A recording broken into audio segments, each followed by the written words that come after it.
Well, Steve, welcome back to the fold. How do you feel about being named the general manager of the Detroit Red Wings today? Well, obviously, Ken, I'm very excited. Thrilled to come back to the organization. Still a lot of familiar faces here, people that were here as long as I was and even longer. So I'm excited to be back. Nervous, it's a big job, a lot of responsibility, and we got a lot of work to do. But I'm very excited about it all. The new Executive Vice President and General Manager of the Detroit Red Wings, Steve Yzerman. Thank you.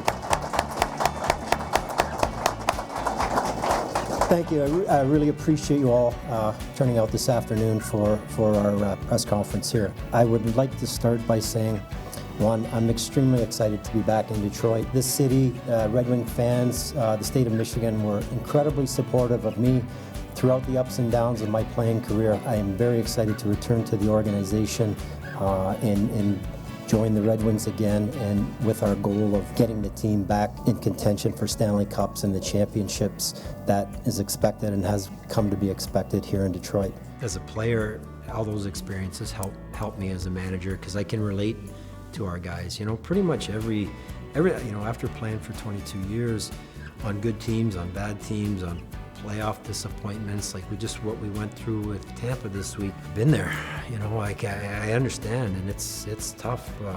So I think all these things have helped me. As a player, the closer I got to retirement, the more I thought about what I'm going to do. The more it became clear to me that I would like to get into management. So I always thought, every situation, you kind of store that in the back of your mind, and I remember it. And when I get into management, I think it's helped. Doesn't necessarily mean I get everything right, but it has helped because I have a good understanding of pretty much every situation. I know what's going on in the locker room. I know what they're thinking. I know how they're going to react, and it's helped me. And I'd like to think it helps me in my relationship with the players as well. That I understand. Right or wrong, I understand. Steve, from the outside looking in, you had an opportunity to see this Red Wing team. Obviously, you see a good future. Obviously, you're coming in here and you see a core group of guys. I mean, what's your overall take of this Red Wing team right now? I watched a couple of games at the end of the season. You see them whipping the puck around. It was impressive to watch. The foundation of a core is there with, Dylan Larkin took a big step this year from a promising young player to really an impact player. Tyler Bertuzzi took a huge step. Anthony Mantha, Andreas Athanasiou, Philip Hronek took a big step. He looked like he was very comfortable playing in regular minutes on a D-core. The foundation of a good core. You need to add to that to make it even stronger. Veteran players that have been here will continue to surround these young guys with these good veteran high character players that can help these young players develop and the team to improve. Analyze the organization, Grand Rapids, that our player will get a chance to watch them in the playoffs, and then you're going to add a few players graduating from junior and college next year into, or at least turning pro, and see where they're at, how much they can impact Grand Rapids or potentially, or any of them, and some may surprise you. Are they ready to compete for an NHL job? We'll see. So there's a lot of young pieces that to me are exciting, that again have the foundation of a solid core. We've got to continue to add to that through the draft and give all these young guys the best resources, the best opportunity to fulfill their potential, and that's with instruction, coaching, diet, in the gym, all those things you can think of to get them to fulfill their potential. But there's a lot, and then I mentioned the draft. There's a lot of picks, so between this year and next year, and beyond that, you decide how you act and react as the team is developing. Steve, I would imagine too that as a general manager, you have blueprints, or you have something in your mind that you want this team to be. What's the identity that you see this Red Wing team down the road? The type of team, I think the way the game is played, the type of team to be successful, one, I guess you have a balance of everything, but I want a fast, competitive, skilled, smart hockey players. You look at the Nicholas Lidstrom, Pavel Datsyuk, Henrik Zetterberg, just the recent Stanley Cup team. These guys were intelligent hockey players. They were extremely competitive.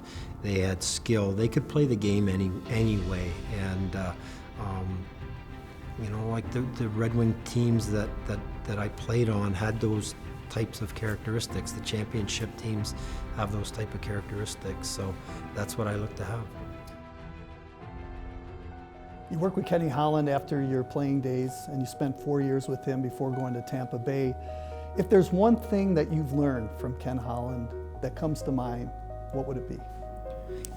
Ken, honestly, I can't say it's just this one thing that jumps out. I would start by the first thing that comes to mind is his management skills, his people skills, the way he manages crisis situations. He has a good feel, a good way with people, and always finds solutions to. So he's a tremendous manager. And one thing I learned that is they call you a manager because you do a lot of managing. You do, like it's funny, but it's like, there's always situations that come up and you got to find solutions. And what I just sitting, listening to Kenny and talking when I first retired, and again, throughout the course of my time in Tampa, I talked to him a lot. We talk about different things, situations, and he has really been a tremendous manager of people. And that's not only players, it's staff members, it's everything. He does a fantastic job at that. Well, he's grown a ton. It's about experience. And I would say to you, when Steve joined us in 2006, first thing I look for is passion. He's got the passion for the game, and the work ethic and the attention to detail. I don't know that I teach anybody. I just bring you into my inner circle. I brought Steve into my inner circle from 2006 until 2010. He sat in every meeting. The experience of being the general manager of Team Canada, general manager of the Olympic team, talking to agents, talking to other people in the industry, building relationships. We're fortunate that we're getting him at a great time in his career. He's always stressing passion. People love hockey. When you work in this business, you better love it, because that's what we watch, that's what we talk about, that's what we do. You're doing a lot of unglamorous things, driving trains and planes and all this. It's to watch hockey, and so you better love that. And then just, like his humility. I remember the day, I was right after I was retired, and we won the Cup in 08. When we were a player, you win the Cup. There's a lot of fun to be had for a few days, for all summer for that matter.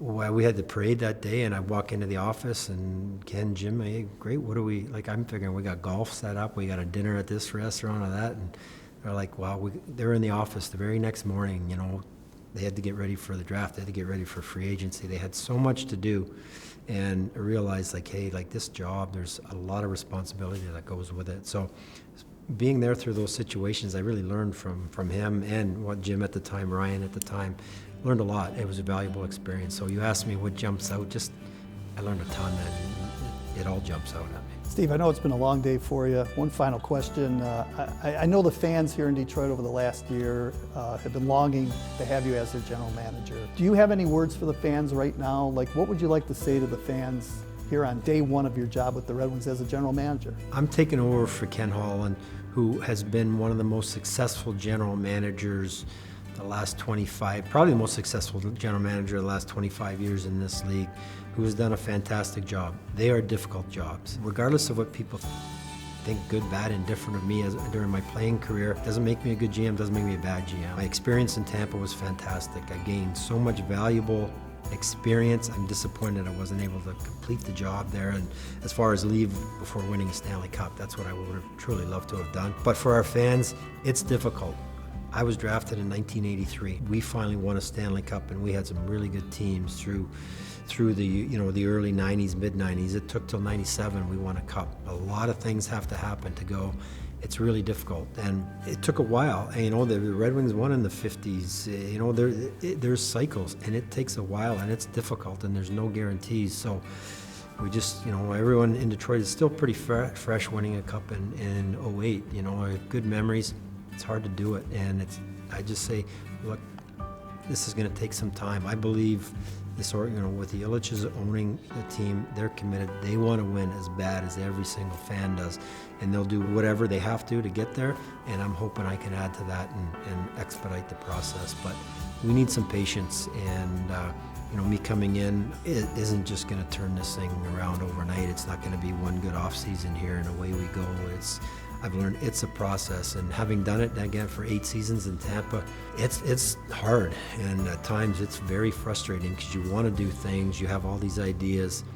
30 other teams have ideas too, and and it's just really difficult. All right, Steve, appreciate your time, and all the best with you as the general manager of the Detroit Red Wings. Great, Ken. Thank you.